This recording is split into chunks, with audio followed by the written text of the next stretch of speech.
Bonjour, mesdames, messieurs. Je m'appelle Josephine Hivon.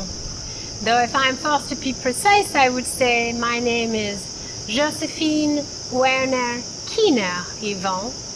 Though I am no longer very fond of that last moniker, Hivon, so perhaps just Josie will do. Many of you look familiar to me. Perhaps you have taken the promenade along the old Farmington Canal here at Lock 12, by the old lockkeeper's house. It's a lovely spot, no? Even now my spirit likes to linger here, though it has been 80 years since I lived in this very house. And died in the yard. A bit shocking, no? Yes, well, sometimes life is like that, no? C'est la vie, n'est-ce pas? Of course, I did not always live in Cheshire. As you may have guessed, I was born in France, in 1887. My father was a farmer, and we were not rich, but the farm was enough to sustain our family of 9 comfortably. Until my father died, suddenly, in 1905, leaving us without a primary breadwinner. My mother decided that it would be best for us if we joined the extended family already living in America, in a place called Oklahoma. But there was not enough money for steamer passage fares for 8. And so it was decided that the 2 eldest, my brother, Eugene, and I, were to remain in France until we earned enough money to pay for our own passage to America. Even now, I do not have the words to convey how distraught I was over this decision. I was only 18. Could the trip not be postponed or the funds borrowed so that we could all travel together as a family? But no. I was told I needed to grandir, to grow up and fend for myself. So I did. I learned quickly that it was easy to attract the attention of men. Men who could provide shelter, food, a little trifle now and then. I also learned that some men would disappear if a girl who was not their wife became pregnant. I gave birth to my daughter Eugenia in 1907. And I knew from the moment I held her in my arms that I would never abandon her. But the next few years were très difficiles. It was impossible to earn enough to live and to save for steamer passage fare for Eugenia and I. But then I was introduced to a baker, Werner Kiener, a successful baker, and I could tell by the way he looked at me that here was my ticket to America. So when he asked me to marry him, I said yes, if you will take us to America. We sailed in 1912. I gave birth to my first son on the voyage over. We settled in New York City. I found work as a seamstress. Emile opened a bakery. We lived behind the bakery and rented out the extra rooms to tenants. The years passed, as they will. I gave birth to 2 more sons. Tenants came and went, providing much-needed dollars for our now rather large and demanding family, but also providing a bit of excitement. Oh, the characters that passed through our doors. Some were charming, some were un peu dangerous, and some, as it turned out, were both. I did not set out to fall in love with Arthur Hivon, but from the moment he moved into one of our upstairs rooms, I could not resist his magnetism. Arthur was a professional pugilist, which he said was just a fancy word for a bare-knuckled fighter with a bold approach to life.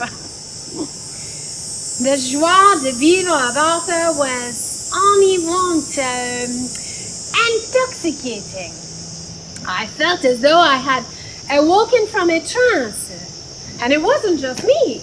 It was 1920. The Great War was over. The whole city had come alive. M lines went up. La musique got faster. And people like Arthur, were having fun. One day I woke up and I just knew I had to escape to a better future. And so I took Eugenia and I left.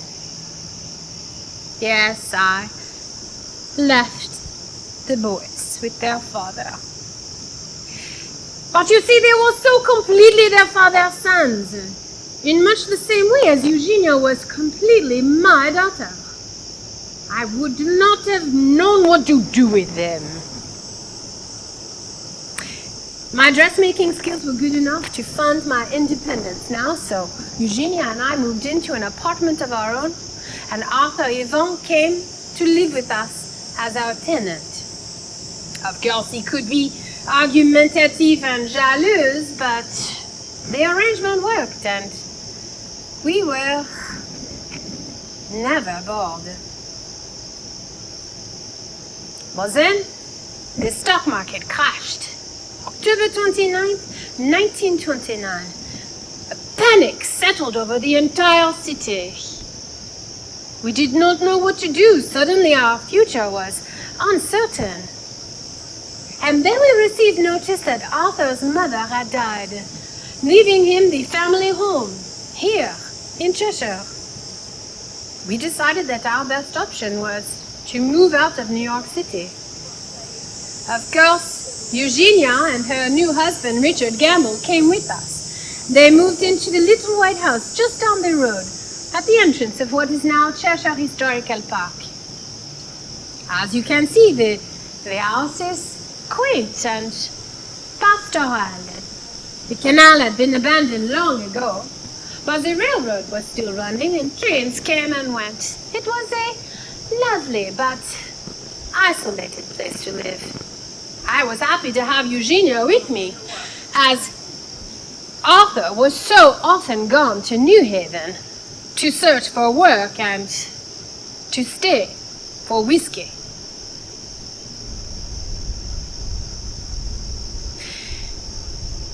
As the Depression wore on, Arthur became more and more volatile with his whiskey.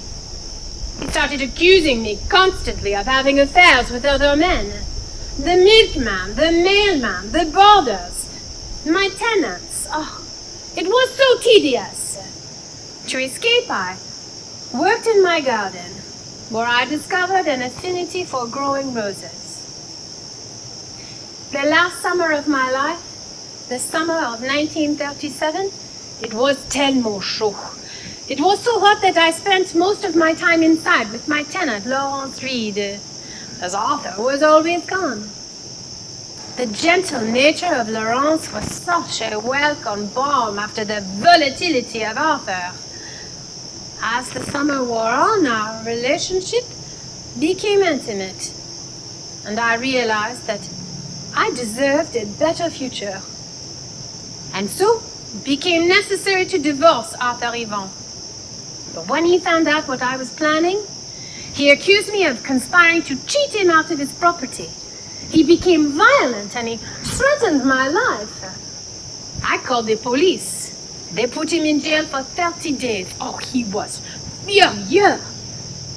But I was confident that he would emerge from prison resigned. After all, the house belonged to me. There was nothing further to discuss. I remember saying to Eugenia, "She who laughs last, laughs loudest." Of course, I thought the laugh would be mine, but I miscalculated. On the night of September 14th, 1937, I awoke to the crack again and a searing pain in my leg. Someone had fired a shot through my bedroom window. I ran upstairs to find Laurence, only to see him running down the railroad path. He had jumped out the window. I scrambled back downstairs, grabbed a gun to defend myself, and ran outside. As I passed through my rose garden, the second shot came. I remember looking at the pattern of my blood on my white roses. And then the next shot came, and the next, and then I was on the ground. And there was Arthur standing over me, his face contorted in rage. I could smell the whiskey off of him as he raised his gun over his head. I closed my eyes as he brought it down on my head.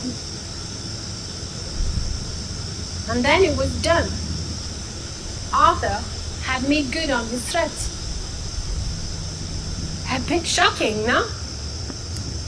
Yes, well, life is like that sometimes. C'est la vie, n'est-ce pas? His rage satisfied, Arthur took off down the railroad path. Laurence called the police. A search party was arranged, and they found Arthur in an abandoned shack 2 days later by the railroad in Hamden. He admitted to shooting me and clubbing me in the head with the butt of his rifle. But he said he did not think that he had killed me. Oh, l'absurdité! Werner Hivon was 44 years old when he murdered me. He spent 20 years in prison and lived another 17 years after that. Eugenia, of course, was distraught over these events, but she recovered eventually and went on to live a long life, dying of old age here in Cheshire. As for the townspeople, well, my murder caused quite a sensation, but it was quickly forgotten, as most unpleasantness is.